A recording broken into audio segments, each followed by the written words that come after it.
사과하실 의향은 없습니까? 그 최선을 다하는데 협조해 주십시오.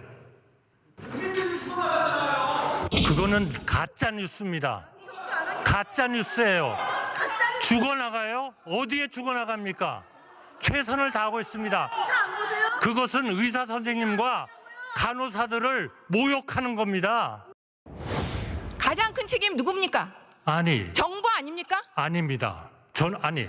정부 책임 있죠. 지난번에는 전공의라고 있어요. 하시던데 있어요. 전공의에게 이 의료 대란에 가장 큰 책임이 있다. 맞습니까?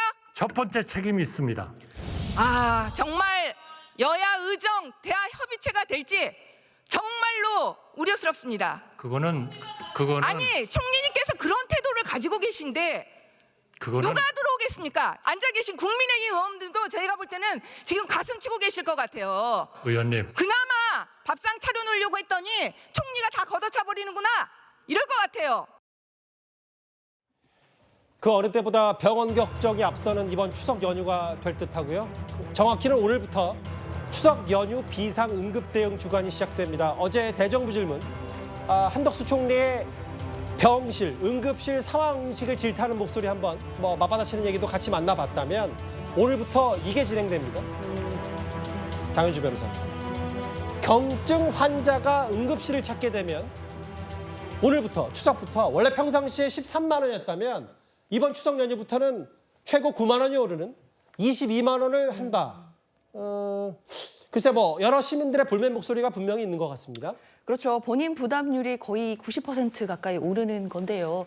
물론 정부로서도 추석 연휴를 앞두고 응급실 대란이 일어날 가능성 때문에 나름대로의 정책을 냈다라고 생각은 듭니다만 사실 국민들 보기에는 이런 대책이 과연 본질적이냐 회의감이 들기 마련일 거라고 생각합니다. 특히나 예전에 그 정부의 또 고위 관계자가 그런 얘기 했었잖아요. 전화를 받을 수 있으면 경증이다. 이런 얘기에서 굉장히 큰 논란이 있었던 적이 있는데 아직까지도 정부가 이 응급실 뺑뺑이 사태의 원인이 마치 국민들이 경증임에도 자꾸만 응급실을 찾기 때문에 응급실 대란이 있다라고 보시는 것은 아닌지 상당한 우려가 듭니다. 예. 단순히 경증 환자들이 응급실 많이 가기 때문에 지금 응급실 대란이 있는 게 아니라요. 실제로 응급실에 의사가 없는 상황이거든요. 예. 이런 상황들을 어떻게 타개할 것인지 그리고 어떻게 하면 전공의를 돌아오게 할 것인지 이런 부분에 대해서 본질적인 이야기들이 나와야 되는데 그때 본인 부담률을 추석 연휴에 올리겠다 이런 부분들은 사실 전혀 본질적인 얘기 같지는 않고요. 정말 주먹구구식이라고 느껴질 수밖에 없습니다. 그리고 국민들 입장에서는 이제 아프면 큰일 난다라는 이야기를 주고받으셨는데 그 아프면 큰일 난다에 한 가지 이유가 더 붙은 거죠. 돈 없으면 이제 진료도 못 받을 수도 있다라는 또 우려까지 생긴 것이기 때문에 사실 정부의 이런 대책 방향은 국민들의 마음 그리고 공감대와는 전혀 좀 다른 방향 아닌가 아쉬움이 있습니다. 그래서 추석 명절 응급실 할증이라는 단어까지 오늘 일부 보도 내용이 있어서 저희가 제목으로도 한번 짚어봤는데요. 일단 이번 추석 잘 넘겨야 됩니다. 응급실. 물론 현장에서 응급실 대란 사태 얘기를 하기 때문에 이번 추석이 위기다라는 말들을 많이 하고 있습니다만 의사들은요. 앞으로 날씨가 계속 차가워지는 겨울이 되면 그때가 최대 위기라는 목소리까지 나오고 있습니다. 사실 겨울이 되면 전체적으로 환자들이 늘어나거든요. 특히 호흡기계 환자, 그리고 심혈관 환자, 뇌혈관 환자 이런 환자들이 늘어나고 건강검진을 이제 연말에 많이 진행을 하다 보니 암의 확진이 갑자기 그때 확 늘어요. 1월에서 한 3월까지 특히 위암의 수술 비율이 급격하게 늘거든요. 겨울 시기에 환자들의 어떤 그런 암에 대한 진단과 치료가 지연이 될 위험성이 굉장히 높다. 정부는 당장 그냥 추석에만 집중해서 그렇게 하고 있는 것이 그게 전부가 아니라는 거죠.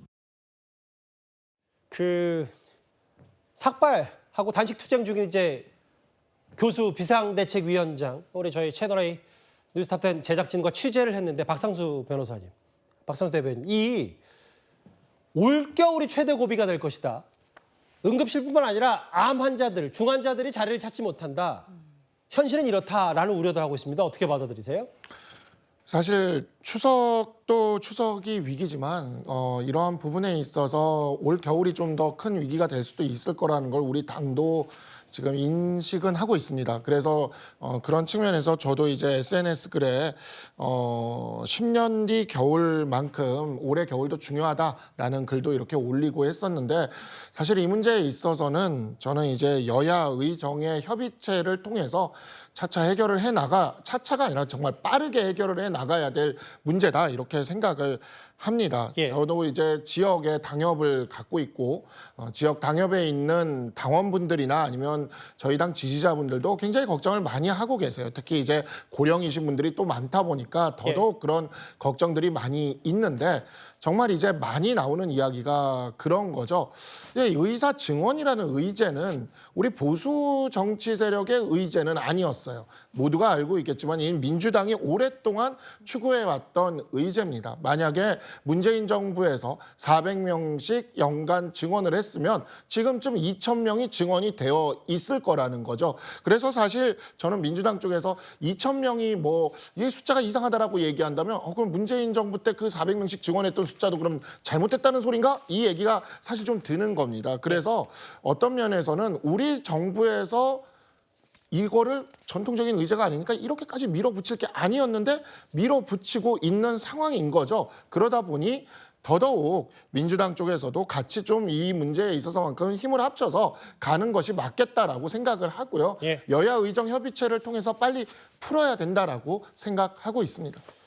그 풀긴 풀어야 되는데 지금 아까 꼬인 실타래 얘기는 또 박상수 대변인께 잠시 뒤 만나볼 텐데 결국 한동훈 대표와 한덕수 총리 혹은 용산 대통령실과 뭐 집권여당 혹은 야당 의사들 가장 큰 시각의 차이는 현실 인식과 현장에 대한 인식 차이일 겁니다. 그런데 박성미 비서관님, 제가 이번 주에 전해드렸던 정확히는 지난주쯤이었는데 100m의 앞에 응급실을 두고 응급실 찾지 못한 여대생이 어제 결국 숨졌습니다. 그 상황이 이렇습니다. 그렇죠. 그러니까 지난 5일에 조선대학교에서 심정지 상태로 발견된 여학생이 있었는데요. 바로 100m 앞에 조선대학교 병원이 있었는데 거기서 이송 거부를 한 겁니다. 그래서 굳이 이렇게 돌고 돌아서 찾아서 전남대병원 응급실로 이송이 되긴 했습니다만 사실은 골든타임을 좀 놓친 게 아닌가라는 생각이 들어요. 왜냐하면 결과적으로 일주일 만인 어제 이제 사망을 했다라는 비보가 들려왔습니다. 예.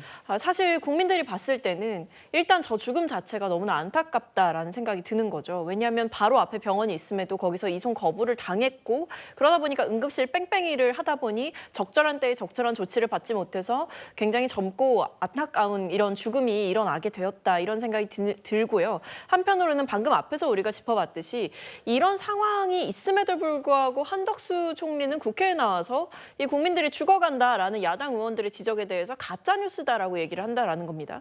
이렇게 지금 우리 사회 곳곳에서 이미 이런 안타까운 생명들이 유명을 달리하는 일, 특히 응급실 뺑뺑이를 겪었다라는 이런 증언들이 속출하고 있고 심지어는 최근에 뉴스탑10에서도 다뤘습니다만 굉장히 어린 아이가 다쳤을 때 마취 의사가 없어가지고 마취도 하지 못하고 꼬매는 일이 있지 않았습니까? 예. 이런 일들이 있음에도 불구하고 지금 정부의 어떻게 보면 행정적인 면에서 굉장한 권위를 가지고 있는 국무총리가 그것은 가짜뉴스다라고 하고 있는 것은 이 정부가 이게 발을 땅에 딛고 현실을 제대로 느끼고 있는 것이 아니라 어디 둥둥 떠서 만들어진 세트장에서 무슨 영화 찍듯이 그것은 가짜뉴스고 응급실 상황은 원활하다 이렇게 이야기하는 것이 현실과 아주 동떨어져 있다. 굉장히 지금 상황 인식을 제대로 못하고 있다. 그러다 보니까 국민은 오로지 불안에만 떨고 있는 상황이다. 이런 것은 다 국민의 몫이냐. 이런 볼멘 소리가 나올 수밖에 없는 거죠.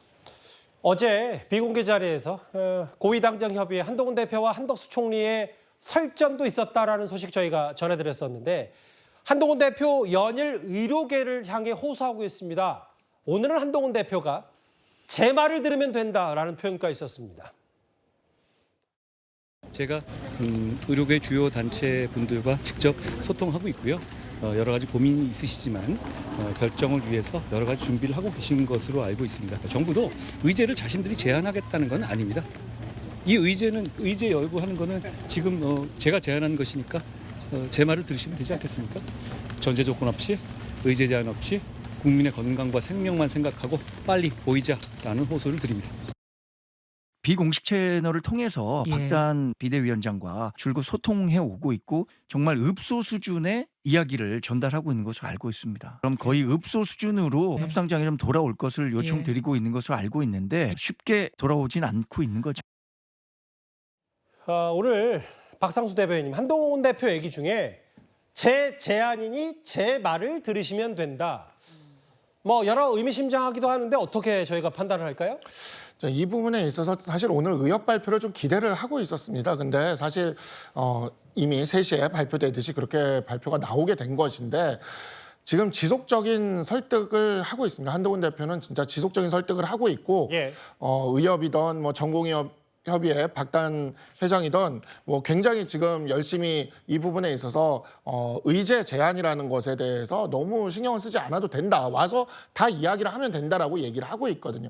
사실 우리가 지난 여야 대표회담 때 의제를 정했어요. 의제를 정하고 협상 테이블에 들어갔지만 여야 대표 한동훈 대표와 이재명 대표는 25년 의대 증원에 대해서는 더 이상 논의할 수 없다라는 이야기를 공동 기자회견에서 이야기를 했습니다. 그러니까 그때 분명 의대 증원 문제나 이 의료와 관련된 문제는 여야 의제 사전에 정한 거에서 빠져 있었어요. 그렇지만 현재 우리나라에서 가장 중요한 현안이지 않습니까? 예. 그러니까 여야 대표가 모였을 때 당연히 그 얘기를 할 수밖에 없었고 그 25년의 경우에 있어서는 수험생과 학부모들을 생각했을 때 이 부분에 있어서는 지금 손을 대기가 좀 어렵다라는 그런 합의까지도 여야 대표가 했던 겁니다. 당연히 여야 의정이 모이면요. 25년에 대해서도 의료계에서 당연히 이야기를 꺼낼 것이고 25년에 대해서 의료계에서 이야기를 꺼내면 또다시 여야 정도 또 이야기를 할 거예요. 예. 그때 분명히 민주당도 또 이야기를 할 거고 우리 당도 이야기를 할 거고 정부도 얘기를 하겠죠. 그러니까 지금 여기서 의제가 무엇이냐 빠져야 되냐 말아야 되냐는 별로 의미가 없습니다. 테이블에 앉으면 다 얘기를 할 수밖에 없다. 그러니까 일단 테이블에 앉아서 얘기를 하자는 것이 지금 현재 우리 당의 입장이고 한동훈 대표의 입장이다. 이렇게 좀 말씀드릴 수 있겠습니다. 그 취지는 뭐 10분 이해가 됩니다만 한동훈 대표와 가까우신 분 중에 한 분이니까 제가 이 질문 드릴게요. 지금 여야 의정 가운데 한 대표는 지금 계속 호소하고 독촉하고 있는데 여기 보면 의사들 오후에 공식 거부한다는 대한의사협회 대변인 다음 화면 정부도 어제 한덕수 총리와 비공개 자리에서 한가 책임질 수 있냐라고 한 대표가 얘기했지만 내년 증원 절대 안 된다고 못 박았거든요. 한덕수 총리. 그럼 여야 의정 중에 의사 안 되죠? 정부도 뜨뜻미기를 하죠? 야당도 지금 뭐 대표성 없는 의사협회 그리고 몇몇 나오면 안 된다. 그럼 한동훈 대표 지금 엄청나게 고립되어 있는 거 아닙니까? 고립되어 있다기보다는 이 모든 생각들, 변한 생각이 없는 사람들을 끌어모으고 있는 중입니다. 그리고 끌어모으는 이 과정이 결국에는 오늘 의사단체 8개 단체 거기에서도 한동훈 대표에 대해서 적시하면서 이렇게 이야기를 했거든요. 지금 누가 옳은지에 대해서 이야기할 게 아니라 어떻게 이 문제를 해결할지에 대해서 논의하는 것이 바람직한 방향이라고 생각한다라고 분명히 언급을 했습니다. 그래서 이러한 부분들에 있어서 여야 의정이 협상을 하기 전에 일종의 각각의 입장들을 내세워서 이렇게 주장하는 것은 저는 충분히 가능하다고 생각을 합니다. 그러나 테이블에 앉히는 역할을 지금 한동훈 대표가 맡았기 때문에 그 역할에서 최선을 다하고 있다. 이렇게 좀 말씀을 드리고 싶습니다. 그러니까 이제 답이 다 된 듯하고 안 된 듯한데 왜냐하면 취지는 10분 공감합니다만 네. 설득하는 게 잘 안 되니까 그러면 뭐 어떻게 해야 되냐라는 거에 대한 질문이었는데 어떤 말씀인지 뭐 대략적으로는 알겠어요. 여론조사 하나 보겠습니다. 오늘 대통령 지지율이 아마 취임일 최저치인 것 같은데요. 20% 이 정도면 마지노선인 듯합니다. 부정평가가 70이고 이 가운데 뭐 좀 더 구체적으로 들어가 보면 역시 이번 의료 공백 사태에 대한 부정평가가 많기 때문에 대통령 지지율도 20%, 지난주에 비해서 또 3%포인트 떨어졌습니다. 결국 의료 공백 사태가 지금 정권에 대한 여러 우려의 목소리를 더 키우는 거고 한동훈 대표도 이제 본인이 좀 총대를 매서 의사, 야당, 정부까지 좀 끌어모으겠다는 심사인데 지금 추석 전에 개문발차는 일단 현실적으로 어려워졌어요. 의료 공백 사태 관련해서 잠시만요. 속보 하나가 들어왔는데요. 속보를 좀 짚어봐야 될 것 같습니다. 서정욱 변호사님 저와 같이 보실까요? 검찰이 의사 블랙리스트 명단 아마 뭐 지금 최전선인 응급실에서 고군분투하는 의사들을 가리켜서 뭐 부역자다 혹은 개인 신상까지 공개한 이 의사 블랙리스트에 대해서 영장을 청구했습니다. 어떻게 보세요? 지금 이제 그 제명이 스토킹 범죄의 처벌에 관한 법률입니다. 예. 그런데 우리가 스토킹 범죄라는 게 뭐 집에 찾아가고 이런 것만 생각하는데 그게 아니고요. 예. 범위가 상당히 넓은 게 그 컴퓨터라든지 인터넷 있죠.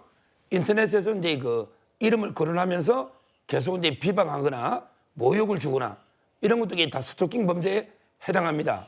그런데 응급실에서 일하는 의사나 의대생들 이름을 이렇게 실명을 공개하면서 계속의 그 비방이나 모욕을 줬기 때문에 뭐 저는 상당히 그 중대한 범죄로 보고 있습니다. 예. 검찰이 사전 구속영장을 청구했고요.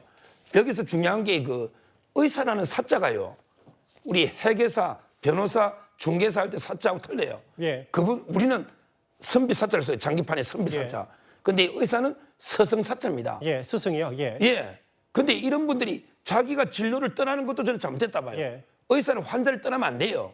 근데 일을 하는 동료 의사를 이렇게 비방하고 모욕 주고 이러면 이게 진짜 이거는 저는 잘못된 중대한 이게 범죄이라 보고 예. 오죽하면 이게 검찰이 공공수사부에서 이번에 그 영장을 청구했거든요. 저는 뭐 영장이 발부될 거로 봅니다.